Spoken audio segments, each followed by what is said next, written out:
Welcome back to another story on Infidelity Tales Lab. Before we begin, tell us, where in the world are you watching from? Now, let's dive into today's story. Chapter 1. The Revelation. Blake Sullivan pushed his cart through the produce section of Westfield Market, methodically checking items off his wife's grocery list.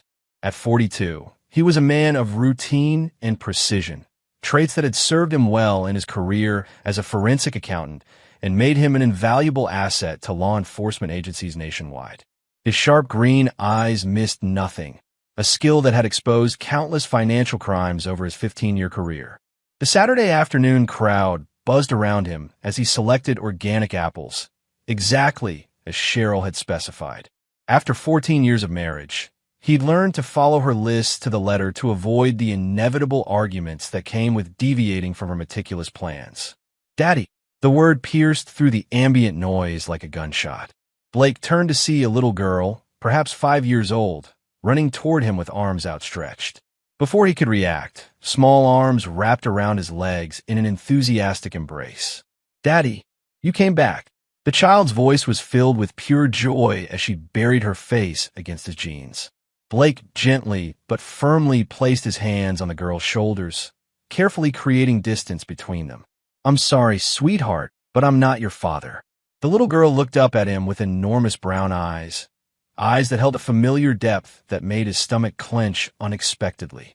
Her dark hair was pulled into pigtails, and she wore a pink dress with cartoon characters.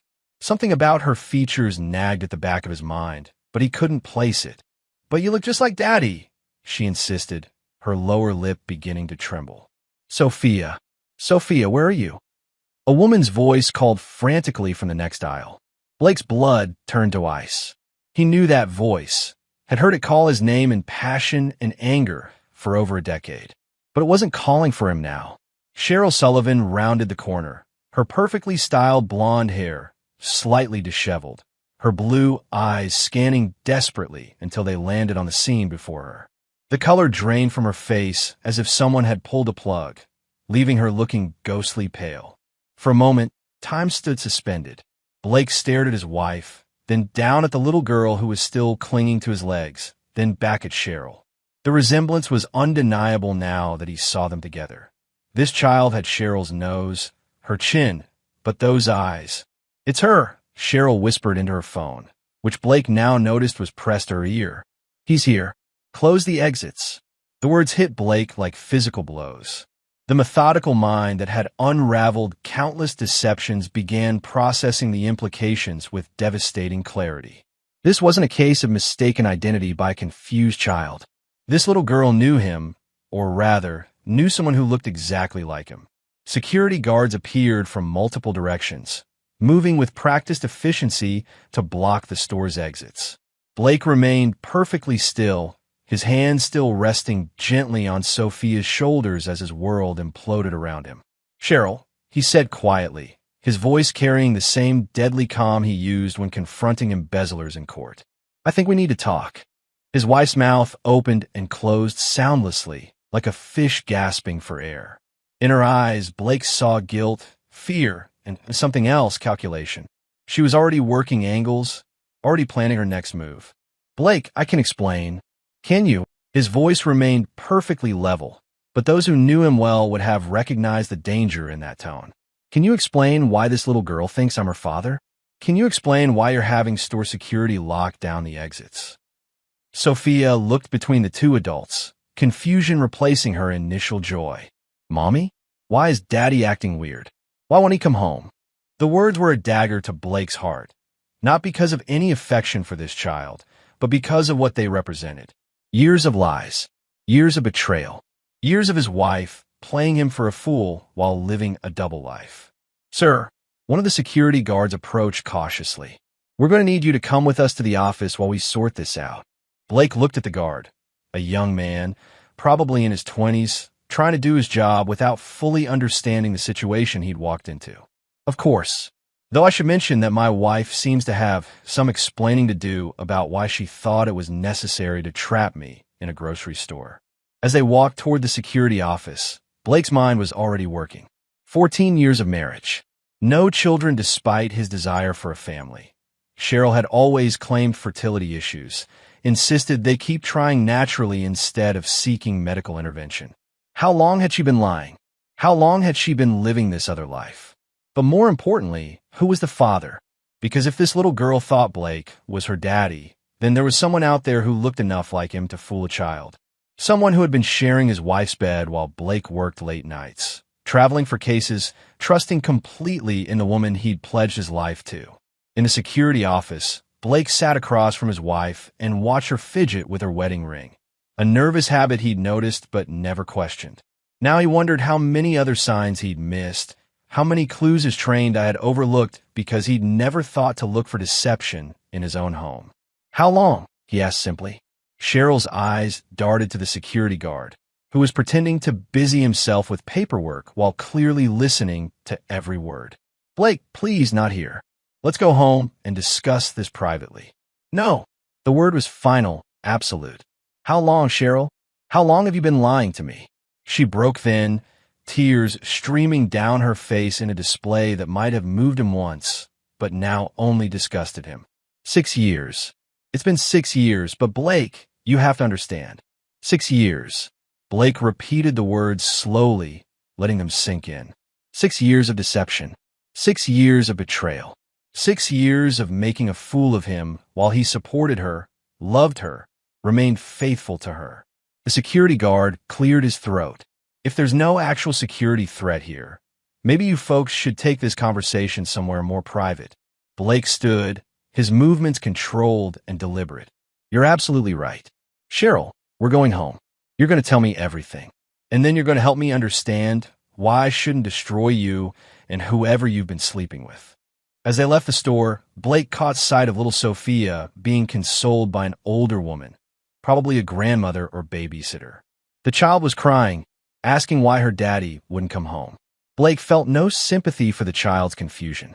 In his mind, there were only two types of people in the world, those who could be trusted and those who had betrayed that trust. Cheryl had just revealed herself to be the latter, and in Blake's unforgiving worldview, that made her, and anyone who had helped deceive him, an enemy to be dealt with accordingly. The drive home was silent except for Cheryl's occasional sniffles. Blake's hands gripped the steering wheel with controlled force as he planned his next moves. His wife had made the mistake of betraying a man who made his living exposing lies and holding people accountable for their deceptions. She was about to learn that Blake Sullivan never forgave and he never forgot. Chapter 2. The Unraveling. The Sullivan house sat on 2 acres of meticulously maintained property in Westfield's most exclusive neighborhood. Blake had bought it 5 years ago as a symbol of their success, his growing reputation as the go-to forensic accountant for high-profile cases and Cheryl's boutique consulting business. Now, as he pulled into the circular driveway, the house felt like a monument to his own naivety. Inside, Cheryl immediately headed for the wine cabinet, her hands trembling as she poured herself a generous glass of Chardonnay. Blake remained standing, his arms crossed, watching her every movement with the same intensity he brought to analyzing financial records. Start talking, he said. Cheryl took a large gulp of wine before speaking. His name is Ian Snell. He's a contractor. He renovated the Marriott downtown about 6 years ago. I was handling their interior design consultation. Blake's mind immediately began cataloging details. Ian Snell, contractor. 6 years ago would have been when Blake was traveling extensively for the Henderson embezzlement case, sometimes gone for weeks at a time. Physical resemblance, Blake said. It wasn't a question. Yes. Cheryl's voice was barely a whisper. Same height, same build, same coloring. Even our friends have commented on it when they've seen him around town. Around town. Blake's voice was dangerously quiet. He lives here, in Westfield. He moved here about 4 years ago. Bought a house on Elm Street.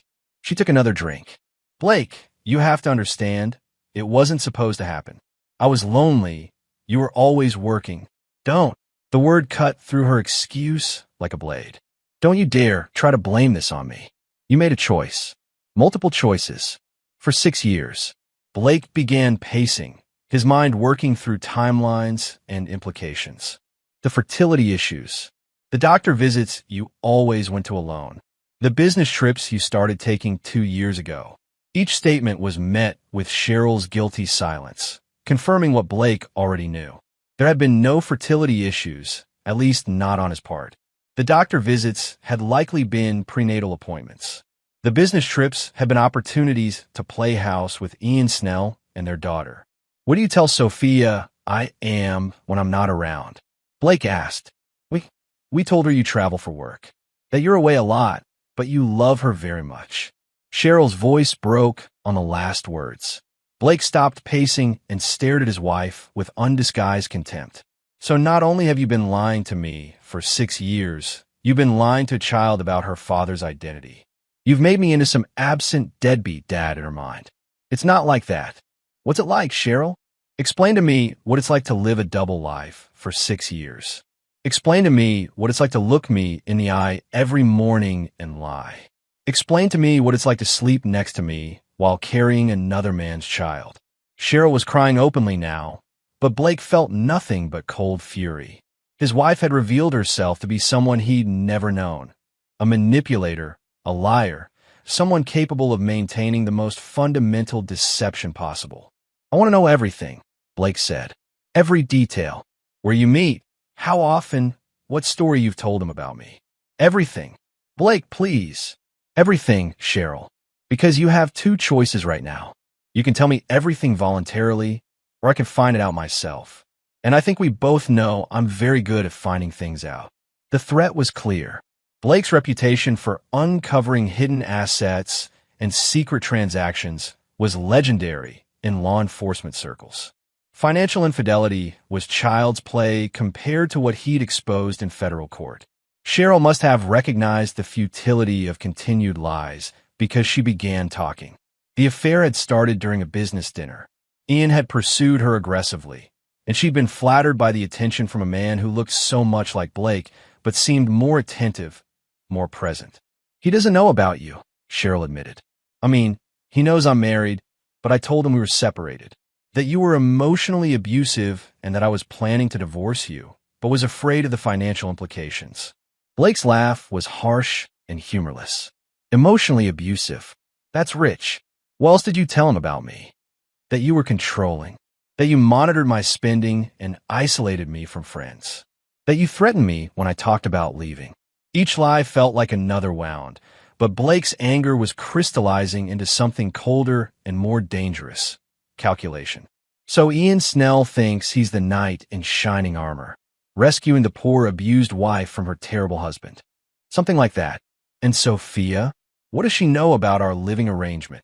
We told her that mommy and daddy can't live together right now because of work, but that we love her very much. When she asks why you don't visit more, I tell her you're busy with important business trips." Blake resumed pacing, his mind racing through possibilities. Ian Snell thought he was the hero in this story. Sophia thought Blake was her absent but loving father. And Cheryl had crafted an elaborate fiction that painted Blake as the villain while positioning herself as the victim. "Where do they live?" Blake asked. "Ian's house on Elm Street. Sophia stays there most of the time, but she has her own room at my apartment." "Your apartment?" Blake's voice was deadly quiet. "What apartment, Cheryl?" His wife looked up with wide, frightened eyes. "The one on Maple Street. I rented it 3 years ago for when I needed space." Blake felt the final pieces of his marriage crumbling around him. "You've been maintaining 2 households, playing the devoted wife here while playing house with your lover and daughter across town." "Blake, I never meant for it to go this far. It evolved. It evolved." Blake tested the words.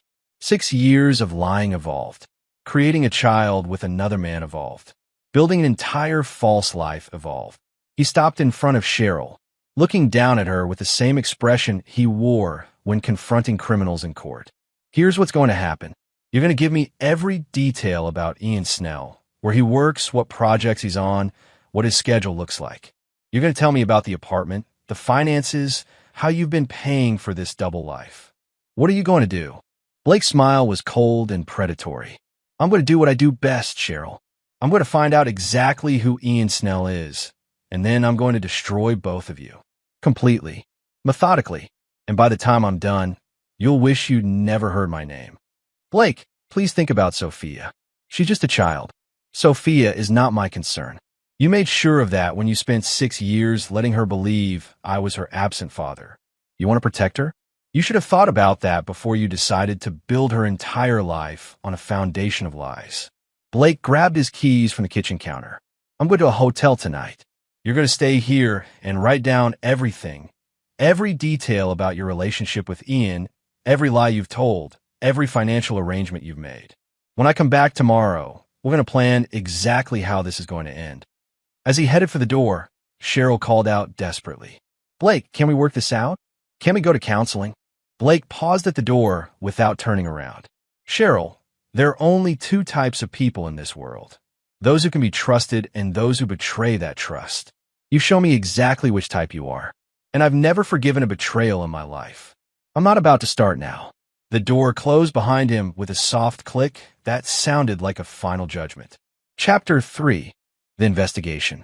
Blake checked into the Westfield Marriott, the same hotel where his wife had first met her lover 6 years ago. The irony wasn't lost on him as he set up his laptop in the suite and began what he did best, following the money and uncovering the truth. His first call was to Tommy Williams, a private investigator he'd worked with on several federal cases. Tommy specialized in background investigations and surveillance, and he owed Blake several favors. Tommy, I need a complete workup on someone. Everything you can find. Name is Ian Snell, contractor, lives on Elm Street in Westfield. I need it fast, and I need it thorough. Personal or professional? Tommy asked. Very personal. And Tommy? This stays between us. Understood. Give me 48 hours. Blake's next call was to his accountant and longtime friend, Charles Gonzalez. Charles, I need you to audit my personal finances for the last 6 years. Every account, every transaction. I'm looking for unexplained expenditures, hidden accounts, anything that doesn't fit normal patterns. Blake, is everything okay? Everything is about to be much better. How quickly can you have this done? If I drop everything else? 2 days. Drop everything else. Blake spent the rest of the evening accessing public records from his laptop. Ian Snell, age 38, born in Denver, moved to Westfield 4 years ago. He owned Snell Construction, a mid-sized operation that specialized in commercial renovations. The business appeared legitimate and successful, with several high-profile projects around the state. Property records showed Ian had purchased the house on Elm Street for $450,000 cash 4 years ago. Interesting for a contractor, but not impossible if business was good. The house was a 4-bedroom colonial on a quarter-acre lot, recently renovated with high-end finishes. Blake cross-referenced the timing of Ian's move to Westfield with Cheryl's credit card statements, which had access to through their joint accounts. Sure enough, charges at restaurants and hotels in the area had begun appearing around the same time. By midnight, Blake had constructed a timeline of the affair.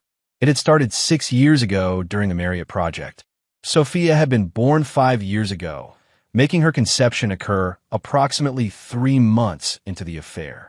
Ian had moved to Westfield when the child was 1, suggesting the relationship had become serious enough for him to relocate his business. Blake's phone buzzed with a text from Cheryl. I wrote everything down like you asked. Please call me. We need to talk. He deleted the message without responding. Tomorrow would be soon enough to review his wife's confession. Tonight, he had more research to do. Blake accessed the state licensing board database and pulled Ian's contractor license information. Clean record, no complaints, properly bonded and insured. He searched court records for any litigation involving Ian or his business. Nothing significant, just a few minor contract disputes that had been settled out of court. Social media revealed more personal details. Ian's Facebook page showed a man who looked remarkably similar to Blake. Same dark hair, same build, same general features. But where Blake was methodical and controlled, Ian appeared more carefree, posting photos of hiking trips, brewery visits, and construction projects. More importantly, the photos showed Ian with a little girl who was unmistakably Sophia. In the pictures, they were at parks, at the beach, at children's events. The photos were captioned with things like Daddy-Daughter Day and My Little Princess. Ian clearly believed he was Sophia's father and was apparently devoted to the role. Blake found Cheryl in several of the more recent photos, though she was tagged as Sophie's mom rather than by name. The photos showed a happy family: Ian, Cheryl, and Sophia at birthday parties, holiday gatherings, and casual outings. The sight of these images filled Blake with cold rage. While he'd been working to build their future, Cheryl had been building an entirely different life with another man. She'd been playing wife and mother in Ian's world while maintaining the facade of marriage in Blake's. A deeper dive into Ian's business revealed he'd been awarded several significant contracts over the past 4 years, including a $2.3 million courthouse renovation and a $1.8 million hospital expansion. For a contractor who'd relocated from out of state, Ian had built an impressive client base remarkably quickly. Blake made a note to investigate how Ian had secured these contracts. In his experience, rapid success in a new market often involved connections, referrals, or other forms of assistance that might prove useful leverage. His phone rang at 1:30 a.m. Cheryl's name appeared on the screen. Blake let it go to voicemail, then listened to her tearful message asking him to come home so they could work things out. He deleted that message as well. By 3 a.m., Blake had compiled a comprehensive initial profile of Ian Snell. The man appeared to be exactly what he claimed: a successful contractor who'd built a good life in Westfield. He seemed to genuinely love Sophia and believe she was his daughter. He had no criminal record, no apparent financial problems, and no obvious weaknesses. That would have to change. Blake's expertise wasn't just in finding hidden assets or exposing financial crimes. His real talent was understanding human nature, finding the pressure points that made people make mistakes, and then exploiting those mistakes with surgical precision. Ian Snell thought he was living a happy life with his girlfriend and daughter. He had no idea that the woman he loved was actually married to someone else, that the child he adored was being raised on a foundation of lies, or that the man whose identity Cheryl had destroyed in order to make Ian feel like a hero was about to make his existence a living hell. Blake opened a new document on his laptop and began typing. Operation Disclosure: a systematic plan for exposing the true nature of Cheryl Sullivan and Ian Snell while ensuring maximum consequences for their 6 years of deception. He worked until dawn, outlining a strategy that would methodically destroy both their relationship and their individual lives. By the time the sun rose over Westfield, Blake had crafted a plan that would make his betrayers wish they'd never been born. But first, he needed more information, and Tommy Williams would be calling soon with details that would help Blake understand exactly what kind of man Ian Snell really was beneath the surface. Blake smiled as he closed his laptop. His wife had made the mistake of betraying someone who never forgave and never forgot. She was about to learn that some mistakes have consequences that last a lifetime. Chapter 4: The Web Titans. Tommy Williams called at exactly 8 a.m. with news that made Blake's predatory smile widen. "Your guy Ian Snell is interesting," Tommy said. "Clean on the surface, but I found some things that don't quite add up." "I'm listening." "First, the cash purchase of his house 4 years ago. The money came from a business account, but it was a lot of cash for a construction company to have liquid. Most contractors are always leveraged." Blake made notes as Tommy continued. "Second, I found records of him working under a different business name in Denver, Mountain View Construction. That company dissolved right before he moved to Westfield, and there were some unhappy creditors left behind." "How unhappy?" "Unhappy enough that 3 different contractors filed liens against properties Mountain View was working on. Ian dissolved the company and disappeared to Westfield before any of them could collect." Blake felt the familiar thrill of discovering leverage. So he stiffed his subcontractors and fled to start fresh. "Looks like it. But here's the really interesting part. I talked to one of those creditors, a guy named Dale Knox. He's been looking for Ian for 4 years. Claims Ian owes him $60,000 for electrical work." "Is Dale Knox still interested in collecting?" "Very interested. And he's got documentation proving the debt." Blake made another note. A creditor with a grudge and legal documentation was exactly the kind of pressure point he could exploit. "What else?" "Ian's been dating your wife openly around town for at least 2 years. They've been seen at restaurants, community events, even parent-teacher conferences at the elementary school. As far as anyone knows, they're just a normal couple with a kid. Parent-teacher conferences, Blake repeated slowly. So Sophia is enrolled in school under what name? Sophia Snell. Ian is listed as her father on all school records. The implications hit Blake immediately. Ian had been claiming Sophia as his dependent for tax purposes, probably receiving child tax credits and deductions for a child who wasn't legally his. Meanwhile, Blake had been claiming no dependents because Cheryl had insisted they weren't ready for children. Tommy, I need you to dig deeper into Ian's financial records. Tax returns, bank statements, anything you can legally access. I also need surveillance on both Ian and Cheryl, schedules, routines, who they meet with. That's going to take more resources. Money is no object. And Tommy, I need you to reach out to Dale Knox. Tell him I might be able to help him collect what he's owed. After ending the call, Blake drove home to retrieve Cheryl's written confession. She met him at the door, looking haggard and desperate. Blake, thank God you're back. I've been thinking all night, and I know we can work this out. Where's what I asked you to write? Cheryl handed him a 10-page document. Blake scanned it quickly, noting key details. The affair had indeed started 6 years ago. Cheryl had been using a credit card Ian didn't know about to pay for her single mother apartment. She'd been telling Ian that Blake was emotionally abusive and that she was afraid to file for divorce because of his connections in law enforcement. You told him I was abusive, Blake said without looking up from the pages. I had to explain why I couldn't divorce you. He would have insisted on it otherwise. Blake finally looked at his wife. So you made me into the villain in your story. The controlling, abusive husband who keeps you trapped. It wasn't personal against you. It wasn't personal. Blake's voice was dangerously quiet. You turned the man my wife's daughter calls daddy against me by painting me as an abuser. You made me into a threat in their lives. How is that not personal? Cheryl seemed to realize she'd said something wrong. Blake, I'm sorry. I know how this looks. You have no idea how this looks. You have no idea what you've done or what's coming. Blake pocketed the confession and headed toward the door. Where are you going?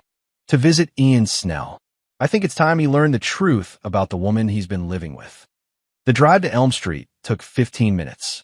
Blake parked across from Ian's house and studied it carefully. The renovations were impressive. New windows, fresh paint, professional landscaping.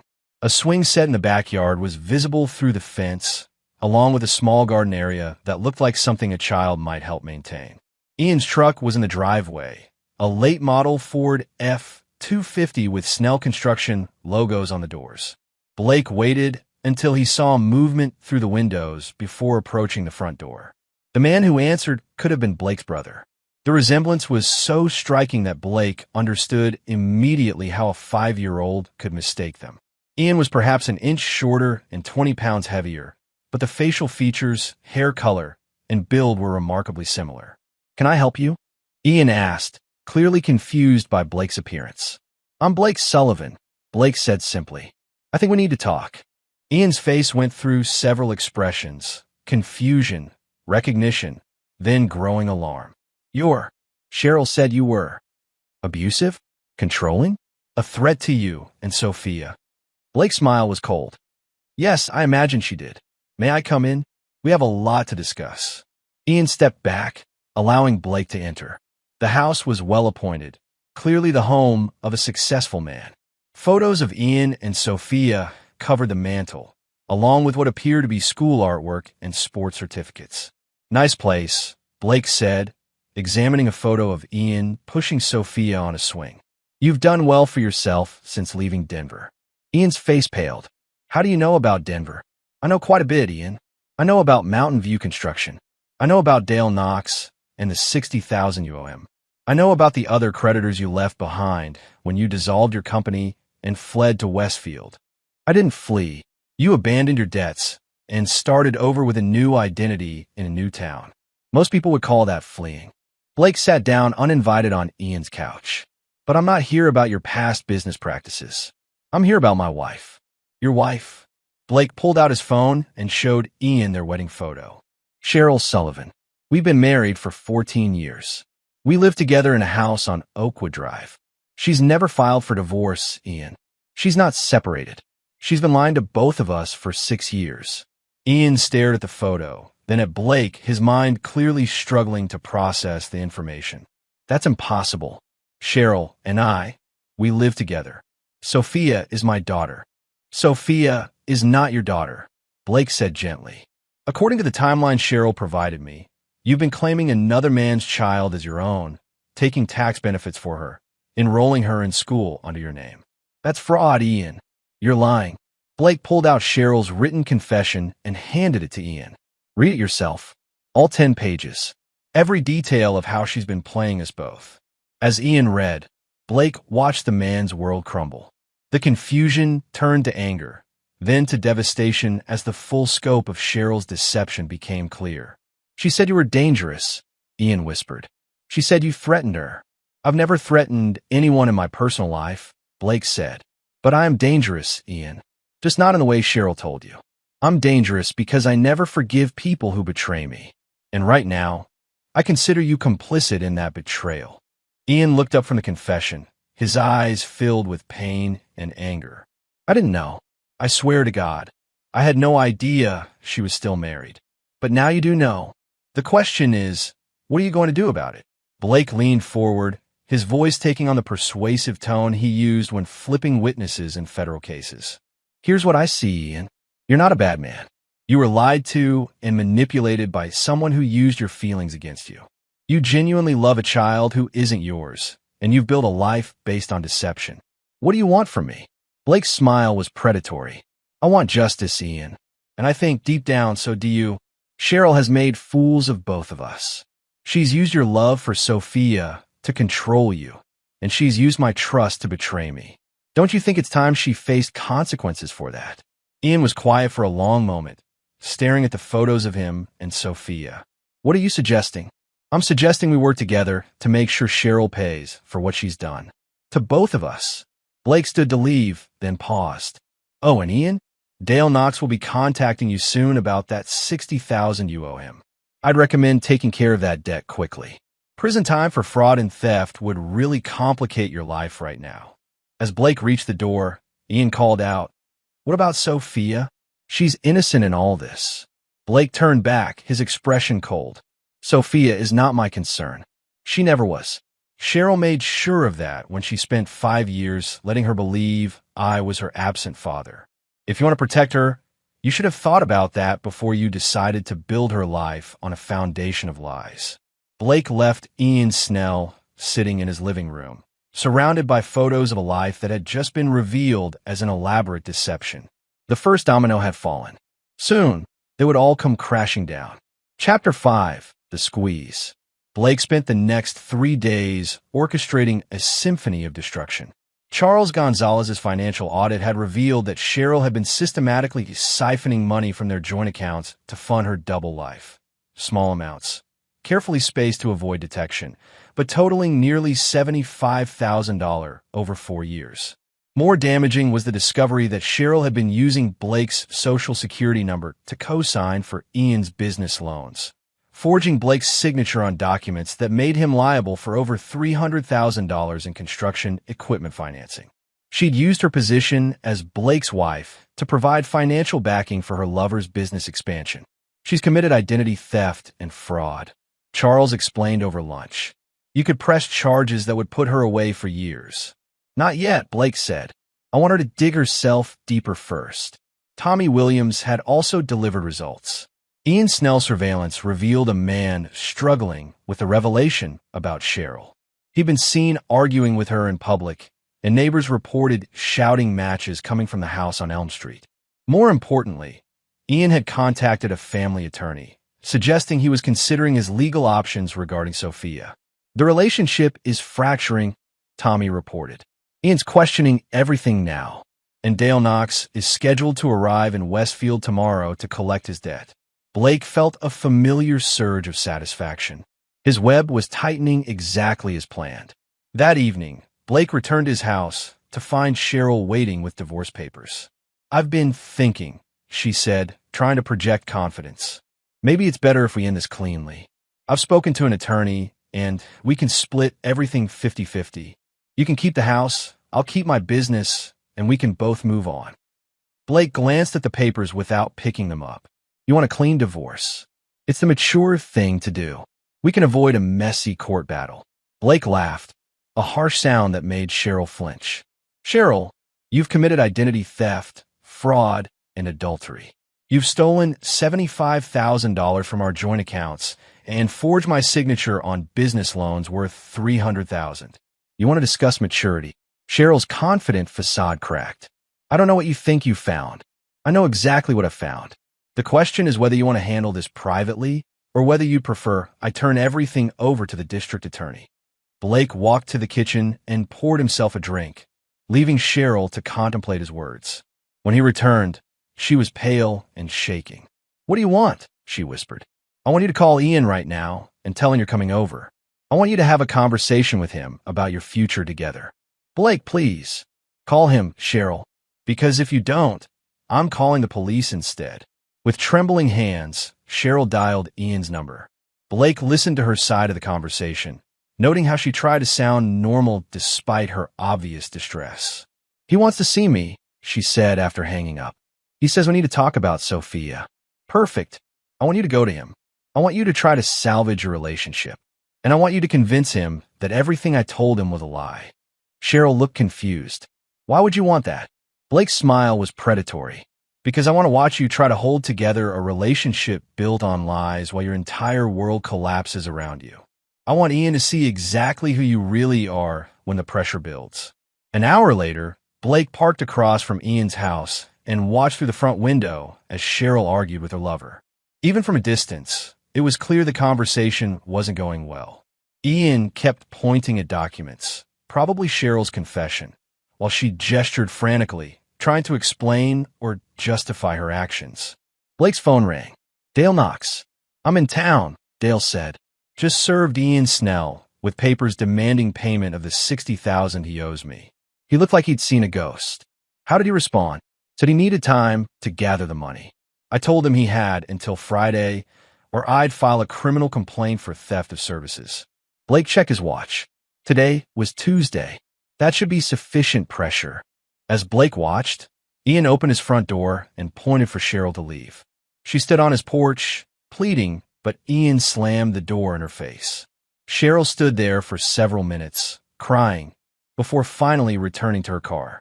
Blake followed her as she drove not home, but to an apartment complex on Maple Street, the secret apartment she'd maintained for 3 years. He watched her enter the building, then called Tommy Williams. I need you to check something for me. Cheryl Sullivan, apartment 4B at the Maple Street complex. I need to know who else has access to that unit. 20 minutes later, Tommy called back.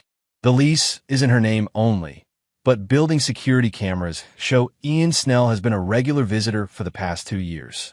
Looks like he has a key. Blake smiled. Ian would undoubtedly use his key to confront Cheryl in her private space, the apartment where she constructed her single mother persona. The pressure was building exactly as Blake had planned. The next morning brought the news Blake had been waiting for. Tommy's surveillance revealed that Ian had indeed gone to Cheryl's apartment the previous night. Neighbors reported loud arguing that lasted until nearly 2 a.m.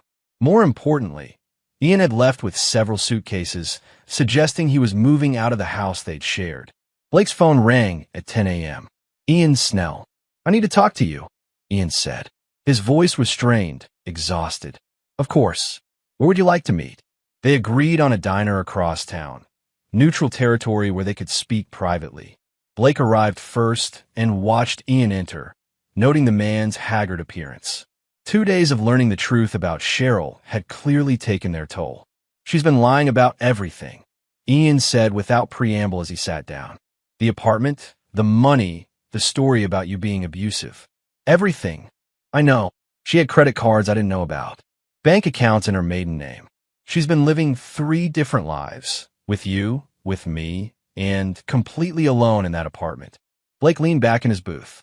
The question is, what are you going to do about it? I don't know. Ian's voice was broken. Sophia? God, what am I supposed to tell Sophia? She thinks I'm her father. She doesn't even know you exist. That's your problem, Ian. You chose to build a relationship with a married woman. You chose to believe her lies about being separated. You chose to claim another man's child as your own. Ian looked up sharply. I didn't choose anything. I was lied to. Were you? Blake's voice was cold. Or did you choose not to ask too many questions because the story Cheryl told you made you feel like a hero? The knight in shining armor, rescuing the damsel in distress. Ian started to protest, but Blake continued. Did you ever ask to see divorce papers? Did you ever question why a supposedly separated woman still lived with her abusive husband? Did you ever wonder why she wouldn't give you her home address or phone number? Each question hit like a physical blow.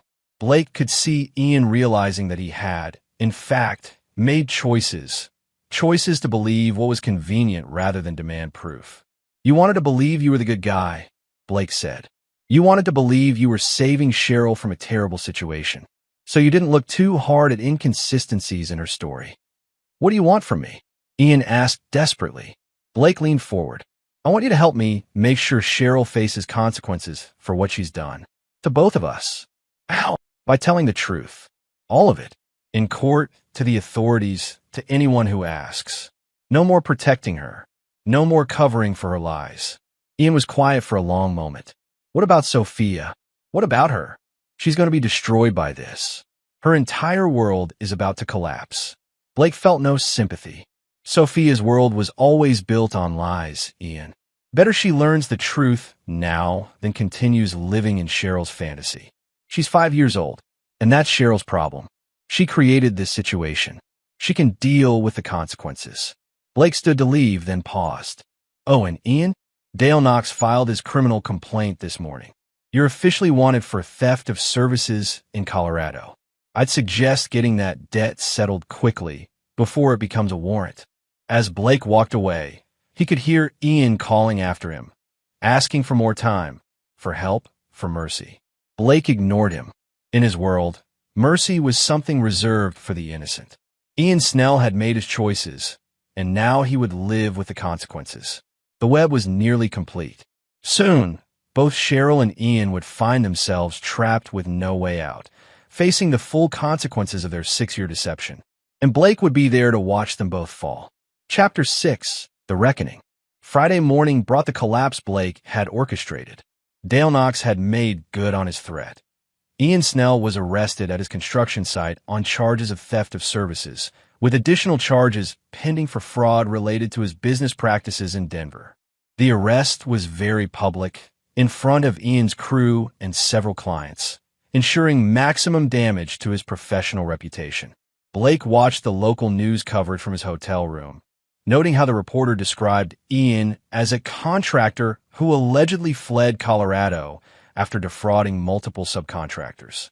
The story included file footage of Ian's house and several of his construction projects, effectively destroying his business credibility in Westfield. His phone rang immediately after the news segment ended. Cheryl, sobbing hysterically. Blake, you have to help him. Ian's been arrested, and Sophia saw it on the news. She's asking why the police took her daddy away. Ian Snell is not Sophia's daddy, Blake said calmly. He's a man who stole services in Colorado and fled the state to avoid paying his debts. If Sophia is confused about his relationship to her, that's because you've been lying to her for 5 years. Blake, please. I know you're angry, but this isn't about us anymore. This is about an innocent child. You should have thought about that innocent child before you decided to build her entire life on a foundation of deception. Blake ended the call and immediately dialed his attorney, Gerard Roman. Gerard, I need you to file several motions today. First, I want a restraining order against Cheryl to prevent her from accessing our joint accounts. Second, I want to press charges for identity theft and fraud. Third, I want a divorce filing that requests full disclosure of all her assets. Blake, this is going to get very ugly very quickly. It was always going to get ugly, Gerard. Cheryl made sure of that when she chose to destroy our marriage. Within hours, Cheryl was served with papers at her apartment. The restraining order froze all joint accounts, cutting off her access to the money she'd been using to maintain her double life. The fraud charges carried potential prison time, and the divorce filing demanded a complete accounting of how she'd spent marital assets to fund her affair. Tommy Williams called with updates on Ian's situation. He can't make bail. The judge set it at $200,000, and with his assets frozen for the creditor claims, he doesn't have access to that kind of money. What about his construction business? Dead. 3 clients canceled contracts today, and his bonding company dropped him. Word travels fast in the construction world. Blake felt the familiar satisfaction of a plan executed flawlessly. Both Cheryl and Ian were now facing the complete destruction of their lives, just as they had destroyed his marriage through their deception. That afternoon, Blake received an unexpected visitor at his hotel. A woman in her 60s, well-dressed, but obviously distraught. "Mr. Sullivan? I'm Margaret Snell, Ian's mother. I need to speak with you about Sophia." Blake studied the woman carefully. She had Ian's eyes, but none of his easy charm. This was clearly someone accustomed to getting her way through direct confrontation rather than manipulation. "I'm not sure what we have to discuss, Mrs. Snell. We have a 5-year-old child to discuss. A child who has been calling my son daddy for her entire life and who is now traumatized because she doesn't understand why he's been arrested. Sophia is not my responsibility." Margaret Snell's eyes flashed with anger. "She may not be your responsibility, but she's an innocent victim in this situation. And right now, she needs stability. Then perhaps you should discuss that with her mother. Her mother is falling apart. Cheryl is barely functional, and Sophia is asking questions she can't answer. The child doesn't even know you exist." Blake felt a flicker of something, not sympathy, but calculation. "What exactly are you asking me to do, Mrs. Snell?" "I'm asking you to consider what's best for the child. Ian may not be her biological father, but he's the only father she's ever known. She loves him, and he loves her. Ian is in jail for fraud and theft. He's not in a position to father anyone. Ian made mistakes, but he's not a bad man. He was lied to and manipulated, just like you were." Blake laughed harshly.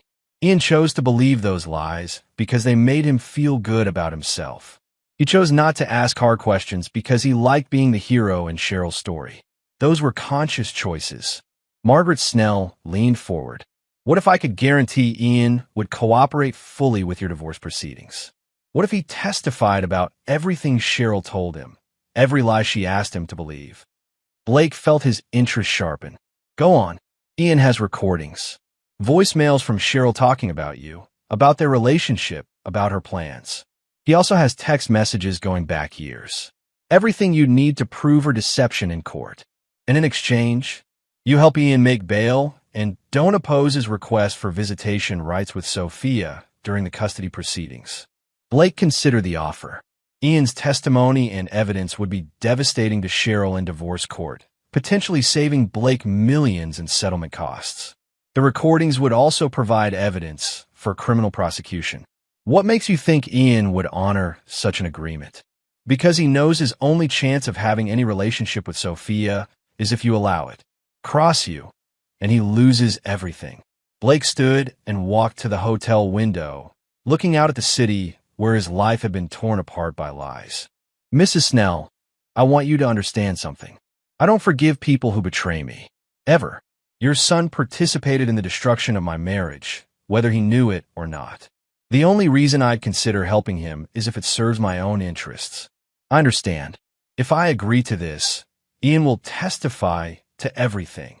Every lie Cheryl told him, every deception she asked him to participate in.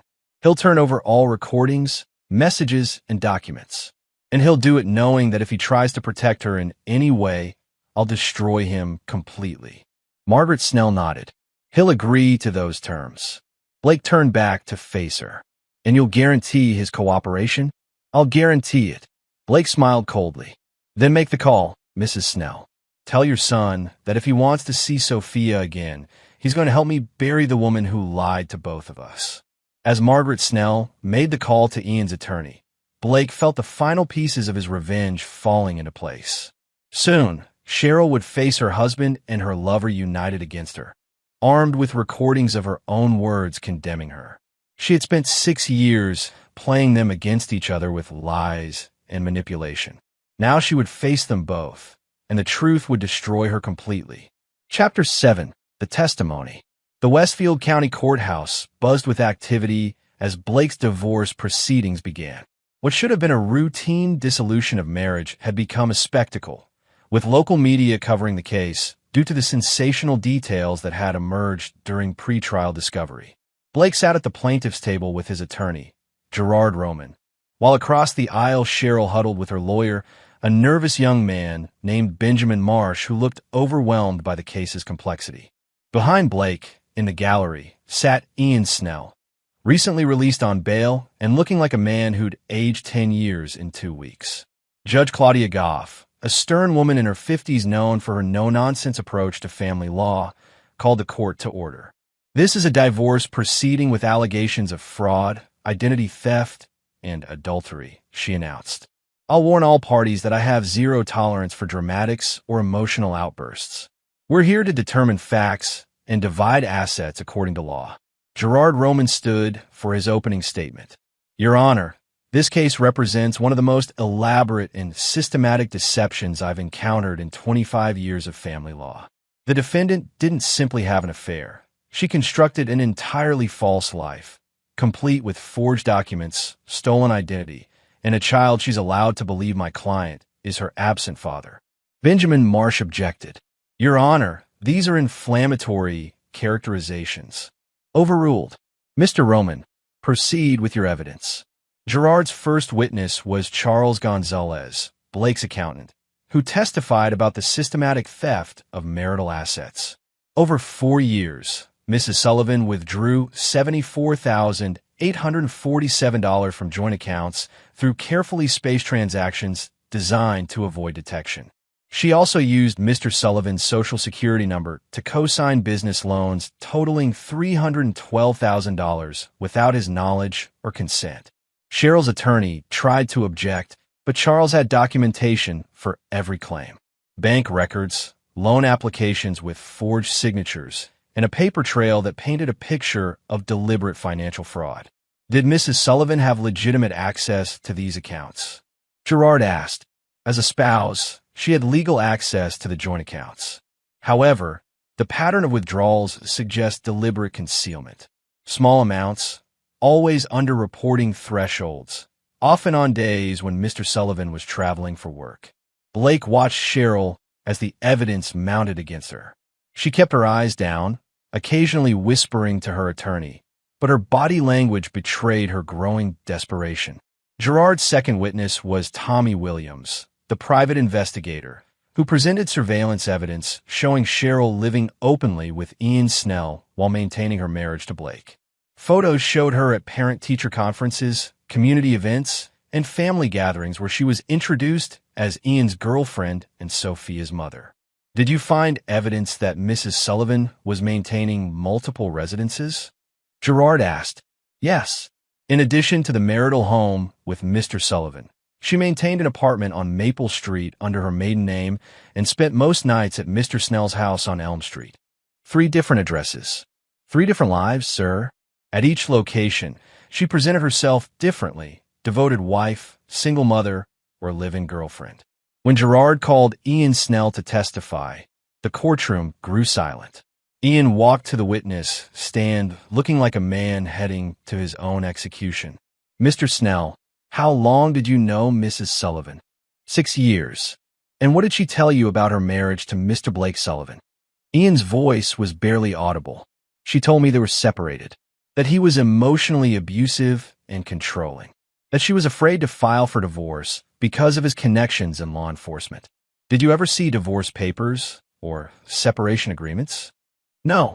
She said she was handling it through her attorney and didn't want to discuss details because it upset her. Gerard introduced a series of recordings, voicemails Cheryl had left for Ian over the years. Her voice filled the courtroom, describing Blake as paranoid and dangerous, claiming he monitored her activities and threatened her when she talked about leaving. That's my husband, Ian, the one I told you about who watches my every move. He's working late again, probably going through my phone records and credit card statements. I hate living in fear like this. Blake listened to his wife's voice, describing him as a monster to her lover, and felt his resolve harden. Any lingering doubt about the necessity of his revenge vanished as he heard himself portrayed as the villain in Cheryl's elaborate fiction. "Mr. Snell, did Mrs. Sullivan ever tell you about the child she wanted to have with you? She said she'd always wanted children, but that her husband refused. She said Blake told her kids would ruin their lifestyle and that he'd threatened to leave her if she got pregnant." More lies. Blake and Cheryl had been trying to have children for years, but she'd always claimed fertility issues and refused medical intervention. When Sophia was born, what did Mrs. Sullivan tell you about the birth certificate? She said she'd listed me as the father because Blake had refused to acknowledge the pregnancy. She said it was necessary to protect Sophia from his influence. Gerard introduced the birth certificate.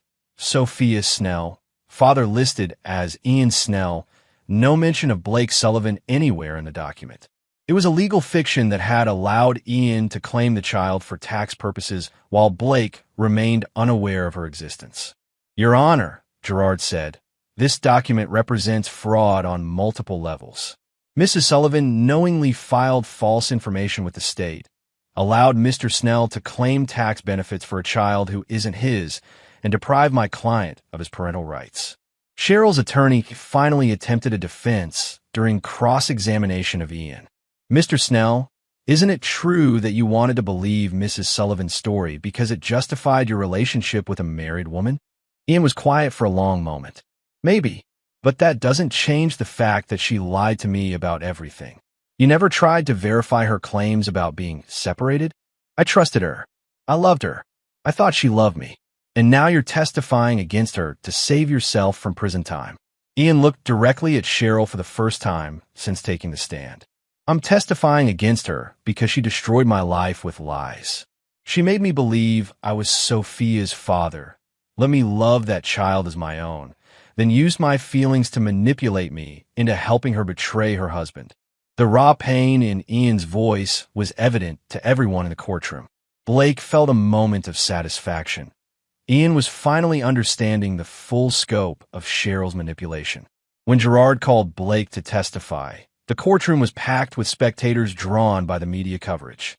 "Mr. Sullivan, did you have any knowledge of your wife's relationship with Ian Snell?" "None whatsoever. I trusted my wife completely and had no reason to suspect she was living a double life." "What was your understanding of why you and Mrs. Sullivan had no children?" "She claimed we had fertility issues and insisted on trying naturally rather than seeking medical help. I now understand she was using birth control while telling me she wanted children." "How did you discover the truth?" Blake described the grocery store encounter with Sophia, watching the jury's faces as they absorbed the implications of a child mistaking him for her father. "What was your emotional response to learning about the affair and the child?" Blake's answer was measured and cold. "I felt betrayed on every level. My wife had not only been unfaithful, but had created an elaborate deception that made me complicit in her lies. She'd allowed another man to claim fatherhood of a child while telling that child I was her absent father." Gerard introduced Blake's financial records, showing the systematic theft of marital assets to fund Cheryl's double life.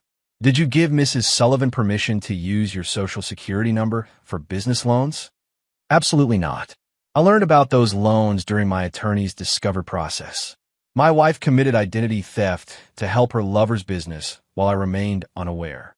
During cross-examination, Benjamin Marsh tried to paint Blake as a controlling husband who drove his wife to seek affection elsewhere.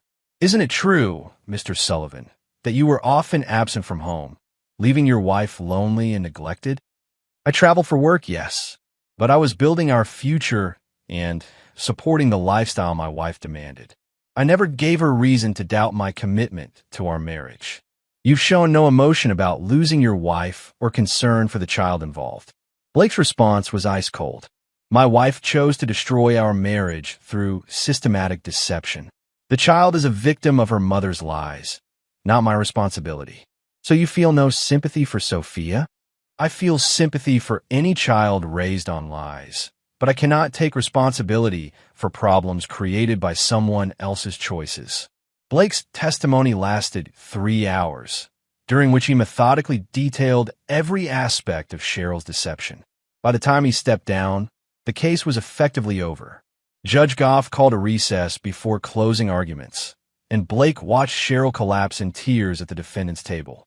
Her attorney looked defeated, and the gallery buzzed with whispered conversations about the devastating testimony they'd witnessed. The web Blake had constructed around his wife was complete.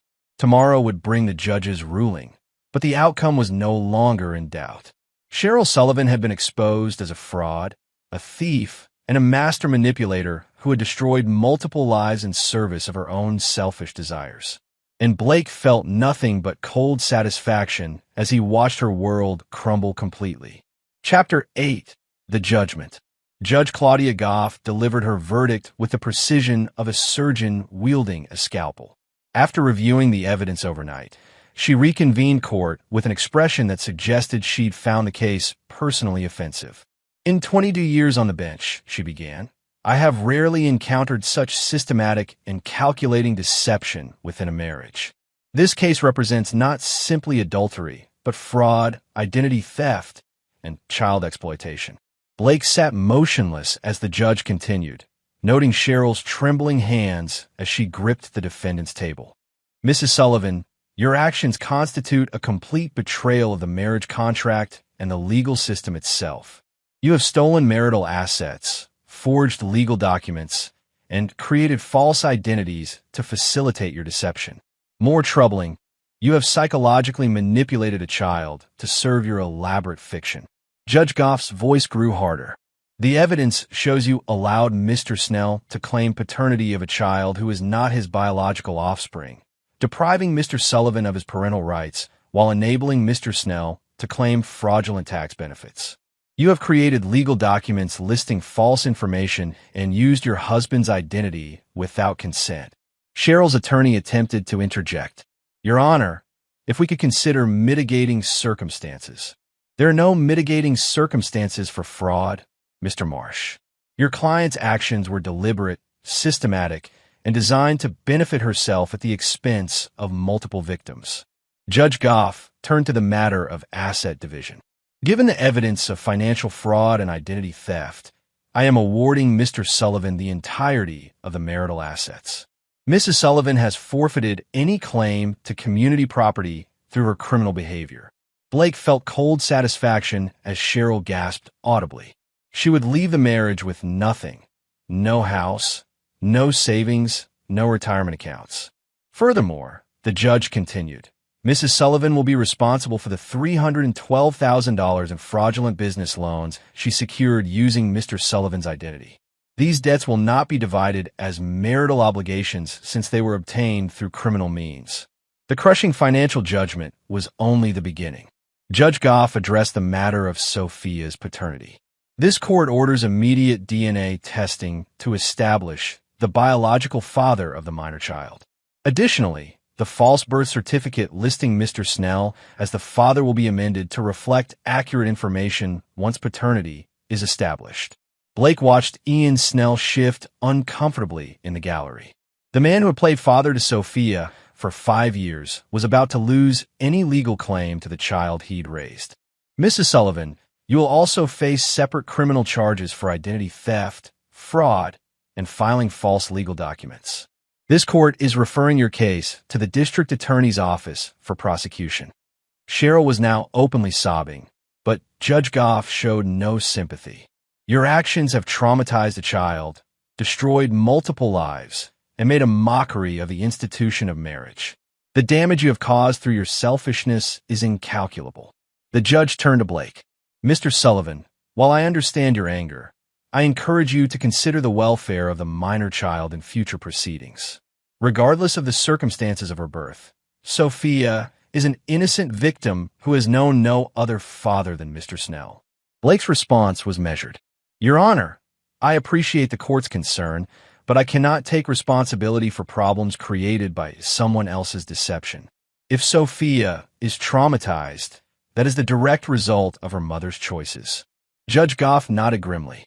"Nevertheless, future custody arrangements will need to consider the child's emotional well-being and existing relationships." After court adjourned, Blake stood outside the courthouse watching Cheryl emerge in handcuffs. The criminal charges had been filed immediately, and bail had been set at $500,000. She looked broken, defeated. Her perfect facade finally crumbled. Ian Snell approached Blake hesitantly. "What happens now? To Sophia, I mean." "That depends on the DNA test," Blake replied coldly. "If she's my biological daughter, she'll be placed in state custody while I decide whether to pursue parental rights. If she's not, she'll remain in state custody while the court determines her best interests. She doesn't deserve this. She's innocent." Blake turned to face Ian directly. "Sophia is a victim of her mother's lies, not my responsibility. If you wanted to protect her, you should have demanded proof that Cheryl was actually separated before you started playing house with a married woman. I was lied to. You were told what you wanted to hear, and you chose not to look too closely because the truth would have complicated your fantasy." Blake's voice was ice cold. "Now you're all facing the consequences of those choices." Blake walked away, leaving Ian standing alone outside the courthouse where his world had officially ended. That evening, Blake received a call from Tommy Williams. "Cheryl's apartment has been cleared out. Looks like someone grabbed everything valuable and disappeared. Cheryl's in jail." "Not Cheryl. Someone else." Neighbors saw a woman matching Margaret Snell's description loading boxes into a truck this morning. Blake considered this development. Ian's mother was apparently attempting to preserve some assets before creditors could claim them. A futile gesture, since the court judgment had been crystal clear. His phone rang again. Gerard Roman. "Blake, we have a problem. Cheryl's attorney is claiming she has information about federal tax fraud involving Ian's business. He's suggesting she might cooperate with authorities in exchange for reduced charges." Blake smiled coldly. Even facing complete destruction, Cheryl was looking for angles, trying to find leverage against the man she'd manipulated for 6 years. "Let her cooperate," Blake said. "Ian's business is already destroyed, and any tax fraud charges will only add to his problems. Cheryl has nothing left to bargain with." "There's something else." The DNA results came back early. "Sophia is your biological daughter." Blake was quiet for a long moment, processing this information. Despite everything, some part of him had hoped the child wasn't his, that he could walk away from the situation without any ongoing complications. "What are my options? You can pursue custody, abandon parental rights, or arrange for supervised visitation. Given the circumstances, the court will likely support whatever decision you make." Blake considered his choices. Sophia was his daughter biologically, but she'd been raised believing Ian Snell was her father. She had no knowledge of Blake's existence and would undoubtedly be traumatized by the truth. "I want to see her first," Blake decided, "before I make any long-term decisions. I'll arrange a supervised visit through family services." As Blake ended the call, he reflected on the complete destruction he'd orchestrated. Cheryl faced years in prison and crushing debt. Ian's business was ruined, his reputation destroyed, and his parental rights terminated. Both of his betrayers had lost everything. But there was still the matter of Sophia, an innocent child caught in the middle of adult deceptions. Blake felt no paternal instincts toward her, no emotional connection to a daughter who'd been hidden from him for 5 years. She was simply another complication created by Cheryl's lies. Tomorrow, he would meet the child who carried his DNA but called another man daddy. He would look into the eyes of a 5-year-old whose entire world had been built on deception and decide whether she deserved any place in his life. Blake Sullivan had always been a man who dealt in absolutes, trust or betrayal, loyalty or abandonment, mercy or destruction. Now he faced the most difficult decision of his life: what to do with the innocent victim of his wife's elaborate deception. The child who might be the only person in this entire situation who truly deserved his mercy. Chapter 9. The Final Reckoning. 6 months after the courthouse judgment, Blake Sullivan sat in his study reviewing the aftermath of his methodical destruction of Cheryl and Ian's lives.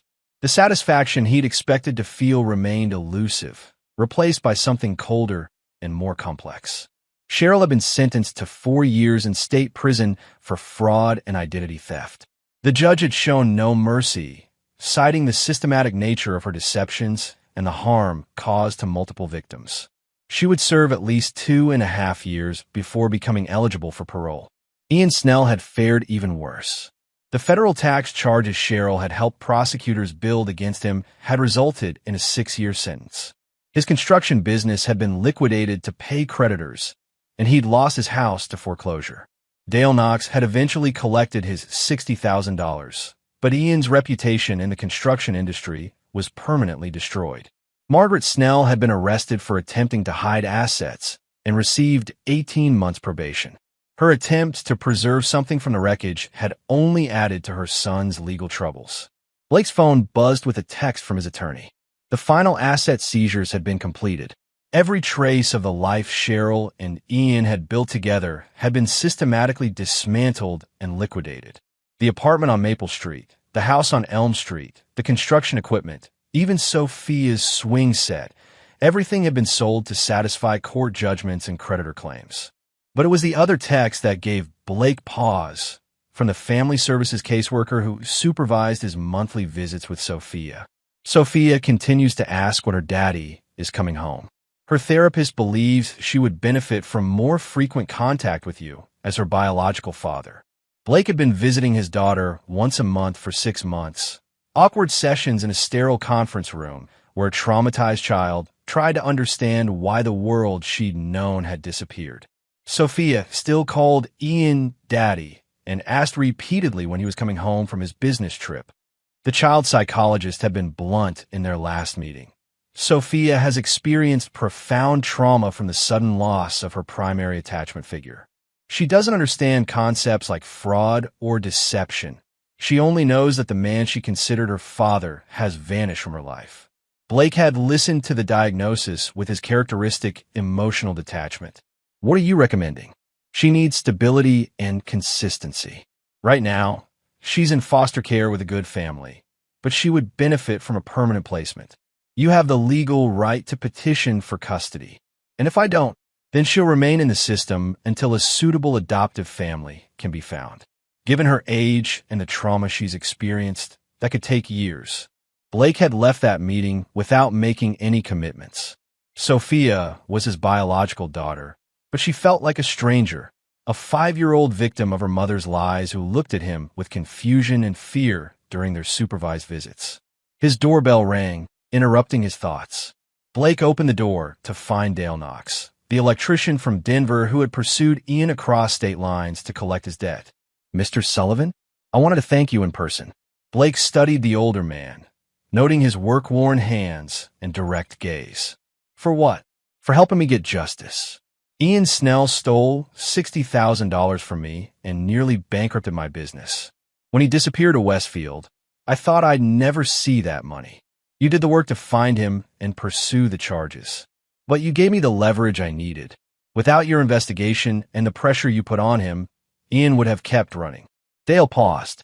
I heard about the child, about how she's caught in the middle of all this.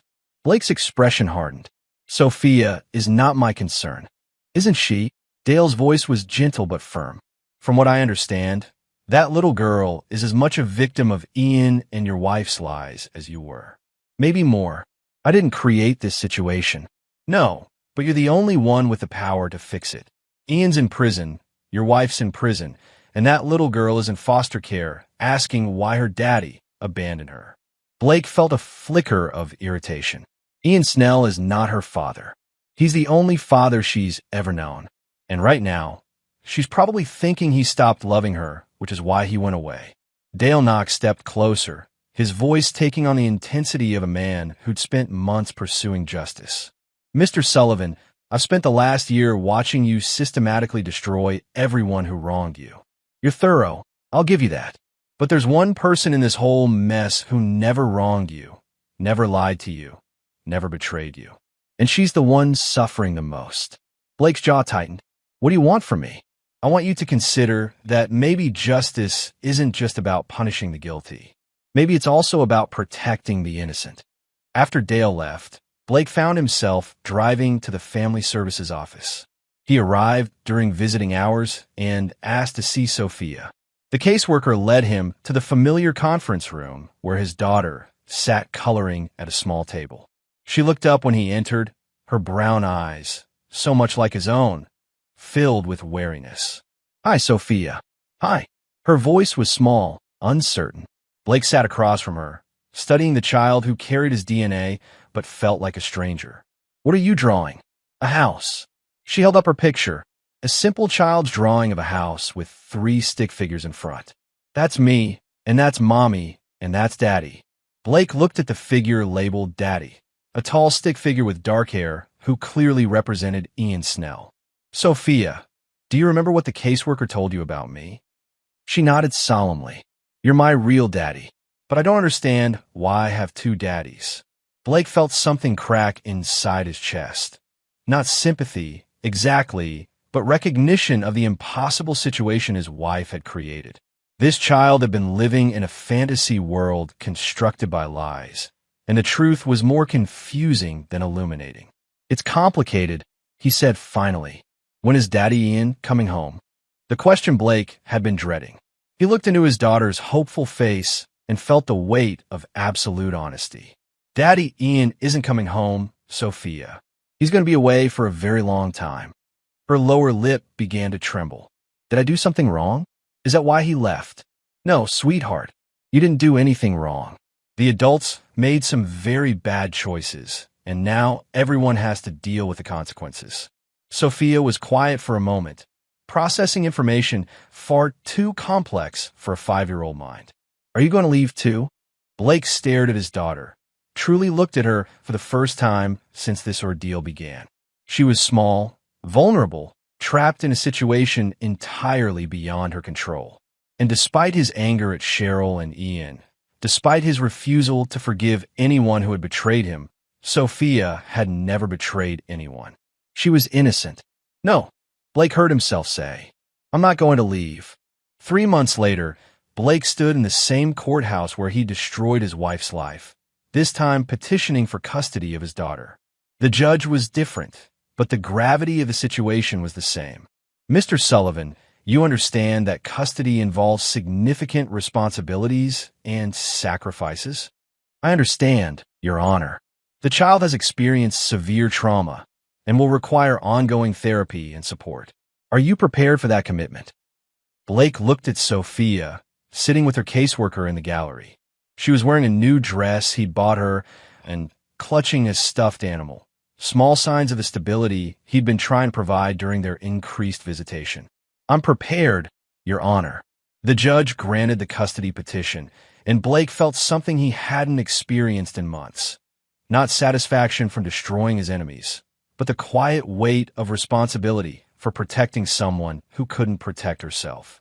That evening, Blake sat in his study while Sophia played in her new bedroom, the room he'd spent 2 weeks preparing with furniture, toys, and decorations appropriate for a 5-year-old girl. The irony wasn't lost on him that he was now caring for the child his wife had hidden from him while conducting her affair. His phone rang. Gerard Roman. "Blake, I have news about Cheryl. She's requesting a meeting.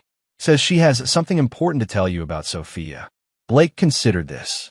Cheryl had lost every appeal, exhausted every legal option, and was serving her sentence in a women's facility 2 hours away. What could she possibly have left to say? "Schedule it," Blake decided. "I'll see what she wants." 1 week later, Blake sat across from his ex-wife in the prison visiting room. Cheryl looked haggard, her blonde hair now showing gray roots, her face gaunt from prison food and stress. The elegant woman who had deceived him for 6 years was gone, replaced by someone who looked older and defeated.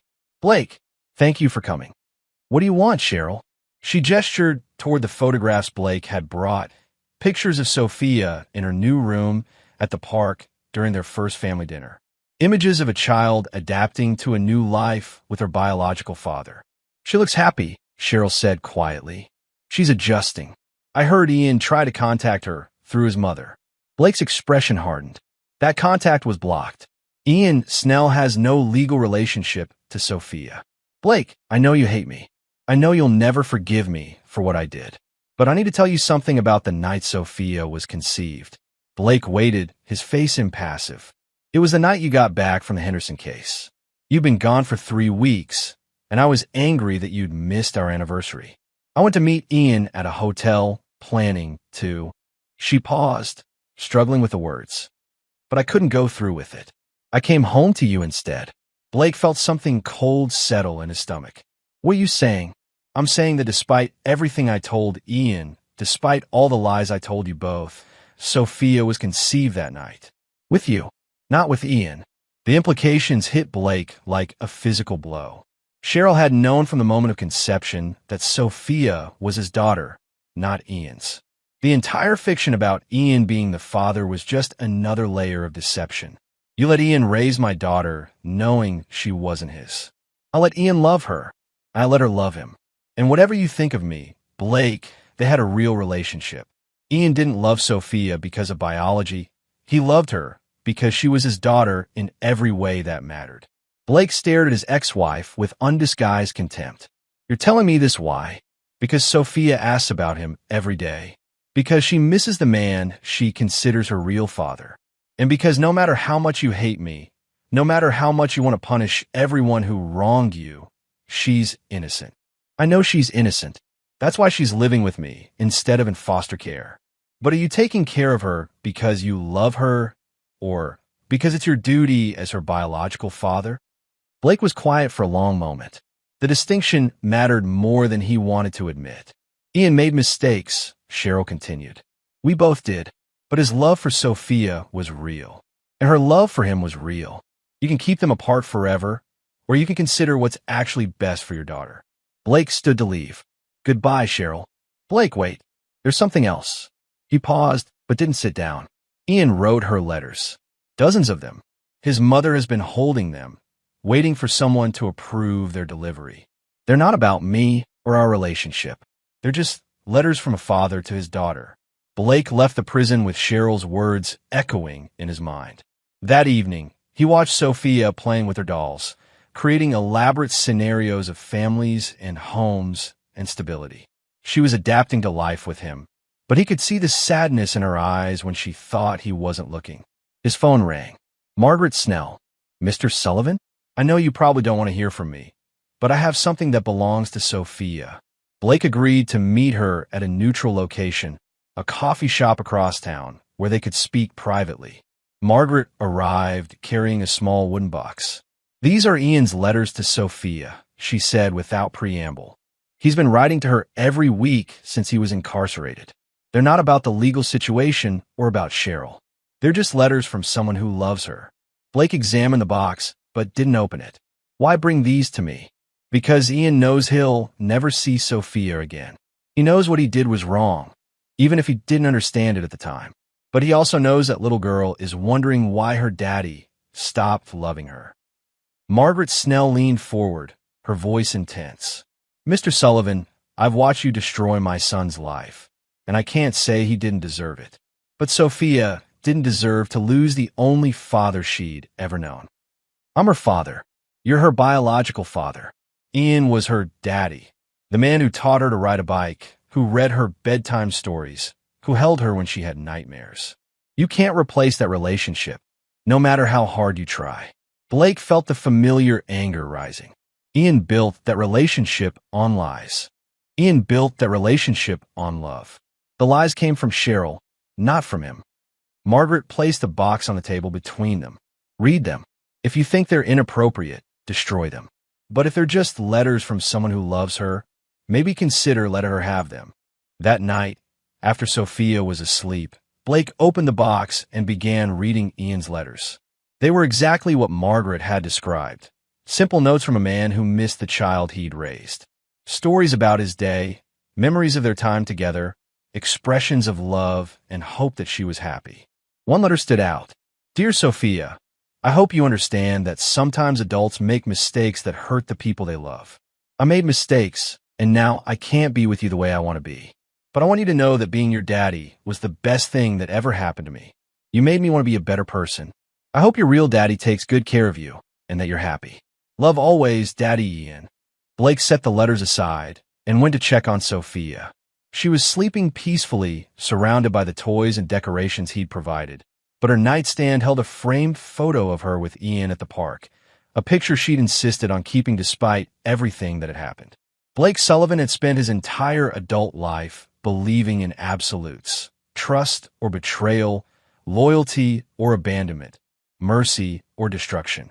He'd built his reputation on the principle that betrayers deserved no forgiveness, no second chances, no mercy. But as he looked at his sleeping daughter, Blake realized that sometimes the most powerful choice wasn't between mercy and justice. Sometimes it was between punishment and healing. The next morning, Blake made a call to the prison where Ian was serving his sentence. "This is Blake Sullivan. I'd like to arrange for my daughter to receive some letters." 3 months later, Blake sat in the visiting area of the federal prison, watching through bulletproof glass as Sophia spoke on the phone to Ian Snell. It was their first conversation since Ian's arrest, and Blake could see the joy in his daughter's face as she talked to the man she still considered her daddy. "Are you coming home soon?" Sophia asked into the phone. Ian's response was gentle but honest. "No, sweetheart. I have to stay here for a long time because I made some bad choices. But I want you to know that I love you very much, and I'm so proud of you for being brave." "Blake is taking good care of me," Sophia said. "He's teaching me to play chess, and we're reading Harry Potter together." Blake watched Ian's face through the glass, seeing genuine gratitude despite everything that had happened between them. "I'm glad you have someone good to take care of you," Ian said. "Blake is your real daddy, and I know he loves you very much." After the visit, Blake drove home with Sophia, chattering excitedly about seeing Ian again. For the first time since the grocery store encounter that had shattered his world, Blake felt something approaching peace. He had destroyed his betrayers completely and methodically. Cheryl would spend years in prison, and Ian's life had been permanently ruined. Justice had been served with brutal efficiency.